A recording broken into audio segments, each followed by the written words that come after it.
Hello everyone, in this video I will compare Stride and Gridwise. Stride and Gridwise are both helpful apps for gig workers, but they focus on different needs. Stride is a free app made for gig workers and freelancers to help with taxes and health benefits. It automatically tracks your mileage and lets you log expenses so you can get the biggest tax deductions possible. The app is simple to use and runs in the background while you drive or work. It also helps you find affordable health, dental, and vision insurance based on your needs. Stride is great for anyone who works independently and wants to stay organized without paying for expensive tools. While it doesn't track earnings like some other apps, it's very helpful for tax time. Gridwise is a helpful app made for rideshare and delivery drivers who want to earn more and work smarter. It tracks your mileage, records your earning from different apps, and shows you when and where demand is highest.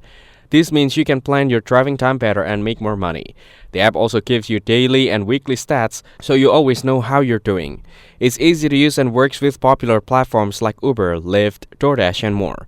While it doesn't do full tax reports, it helps a lot with tracking your driving income and expenses. Overall, Stride is better for tax deductions and health benefits, while Gridwise is better for tracking earnings and boosting gig driving income. Thanks for watching. Don't forget to like and subscribe for more videos like this.